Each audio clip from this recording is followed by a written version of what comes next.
Hello student, कैसे हैं आप लोग। तो आज हम बात करने वाले हैं अपने पठित खंड काव्य के आधार पर निम्नलिखित के प्रश्नों के उत्तर। किसी एक प्रश्न के उत्तर दीजिए। ठीक है, तो यहाँ पे आप देख सकते हैं मैंने ज्योति जवाहर का खंड काव्य आपको पढ़ाया है। अगर आपने वीडियो नहीं देखा है तो आप जाके देखिए, बहुत ज़्यादा आपके एग्ज़ाम के लिए इम्पॉर्टेंट है।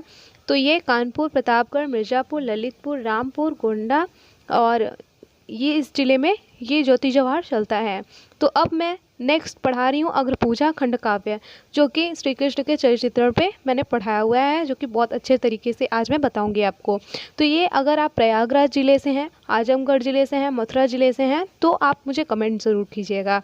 ठीक है, तो अग्रपूजा मैंने आपके ज़िले के लिए अनुसार पढ़ाया हुआ है, जो कि पंडित राम बहोरी शुक्ल जी द्वारा लिखा गया है, जो कि आपके बोर्ड के एग्ज़ाम के लिए बहुत ज़्यादा इंपॉर्टेंट है। तो ये मैं आपको बता दूं कि 3 नंबर का आता है खंड काव्य। तो चलिए देख लेते हैं अग्रपूजा खंड काव्य हम किस तरीके से आप बोर्ड की कॉपी में हम लिखेंगे। तो यहाँ पे सबसे पहले मैंने यहाँ पे डाला हुआ है UP board exam most important 2025। ठीक है, 2025 के लिए बहुत ज़्यादा इंपॉर्टेंट है। 2025 के लिए नहीं, मैं आपको बता दूं कि जब से बोर्ड के एग्ज़ाम हो रहे हैं, ये खंड काव्य जिस ज़िले में जहाँ पे चलता है वो आता रहता है। तो इसलिए आप खंड काव्य तैयार करना न भूलिएगा, जो कि आपके बोर्ड के एग्ज़ाम के लिए बहुत इंपॉर्टेंट है। 3 नंबर आपको आराम से मिल जाएगा, तो इसे आप अच्छी तरीके से तैयार कर लीजिए। तो यहाँ पे मैंने लिखा हुआ है अग्रपूजा खंड काव्य का कथानक संक्षेप में लिखिए। तो यहाँ पे मैंने 3 सर्ग आपको पढ़ाए हुए हैं, प्रथम सर्ग, द्वितीय सर्ग, तृतीय सर्ग। ठीक है, क्योंकि ये सर्ग जो होते हैं ये पूछे जाते हैं। आप यहाँ पे देख सकते हैं अग्रपूजा में क्या पूछा गया है। अग्रपूजा खंड काव्य में तृतीय सर्ग का सारांश अपने शब्दों में लिखिए। तो इस तरीके से आया हुआ है। तो आज मैं आपको बताऊंगी किस तरीके से आपको लिखना है बोर्ड के कॉपी में। तो चलिए देख लेते हैं प्रथम सर्ग के बारे में पहले। तो इसके लेखक जो हैं वो पंडित राम बहोरी शुक्ल जी हैं। इसे आप पहले अच्छी तरीके से देख लीजिए। पंडित राम बहोरी शुक्ल जी द्वारा अग्रपूजा लिखा गया है, जो कि आपके बोर्ड के एग्ज़ाम के लिए बहुत ज़्यादा इम्पॉर्टेंट है।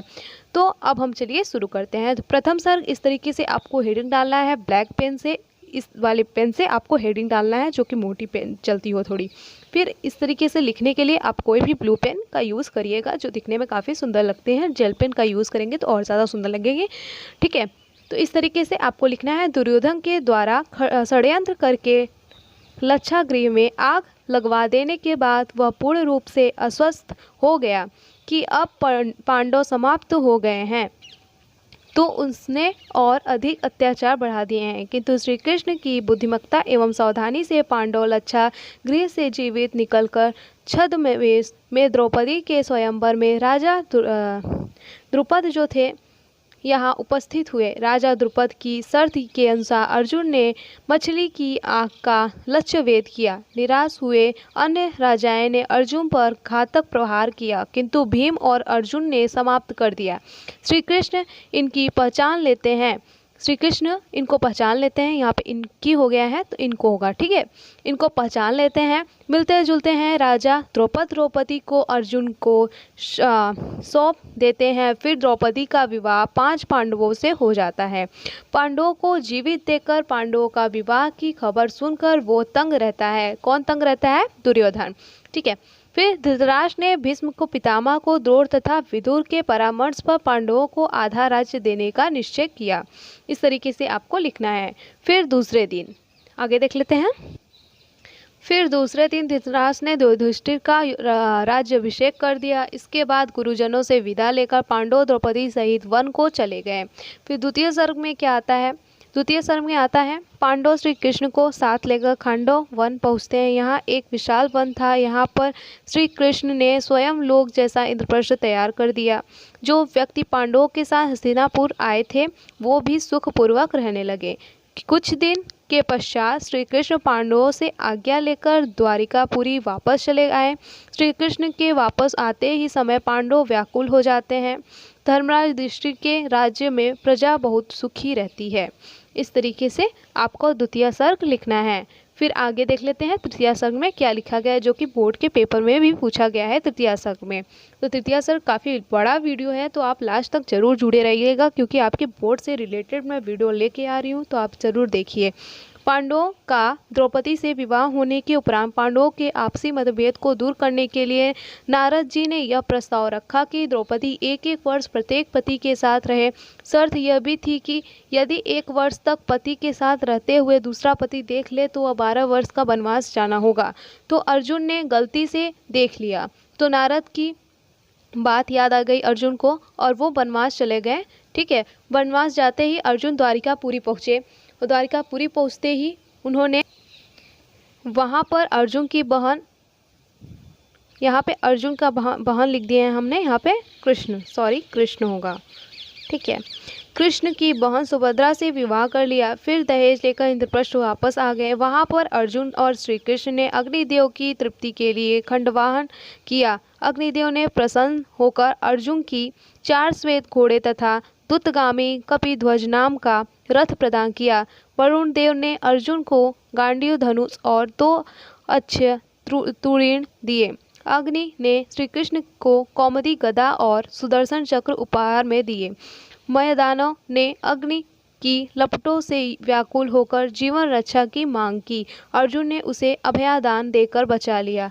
मानव दानों ने प्रसन्न होकर धर्मराज युधिष्ठिर के लिए अलौकिक सभा भवन तैयार किया। उसमें अर्जुन को शंख अथवा भीम को भारी गदा प्रदान किया। तो यहाँ पे तृतीय सर्ग में ये बताया गया है, तो इसको आप अच्छी तरीके से देख लीजिए, तैयार कर लीजिए, बहुत इंपॉर्टेंट है आपके बोर्ड की एग्ज़ाम के लिए। अब पंचम सर्ग देख लेते हैं जो कि लास्ट सर्ग है। मैंने यहाँ पे 5 ही बताए हुए हैं आपको, जो कि ये भी बहुत ज़्यादा बड़ा है। राजसूय यज्ञ, इसमें क्या होता है, राजसूय यज्ञ की सुव्यवस्था के लिए विभिन्न व्यक्तियों में कार्य विभाजन कर दिया गया।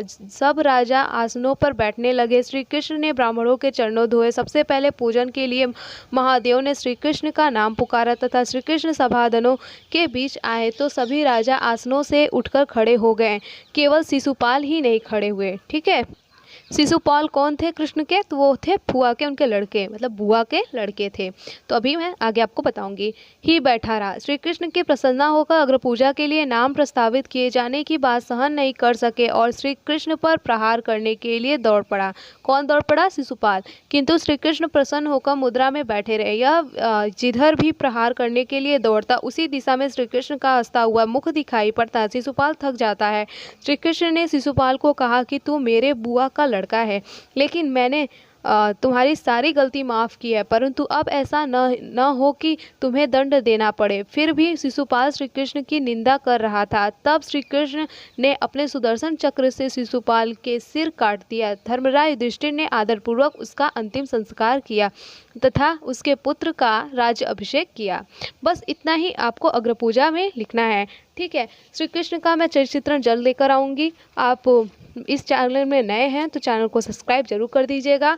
उम्मीद करते हैं आपको ये वीडियो पसंद आई होगी। तो इतना ही आपको लिखना है। वीडियो को अगर बार बार आप सुनेंगे तो आपको अच्छी तरीके से याद हो जाएगा और सिर्फ ये कहानी तरीके से है, अगर इस कहानी की तरीके से आप समझेंगे तो आपको आसानी तरीके से ये याद हो जाएगा।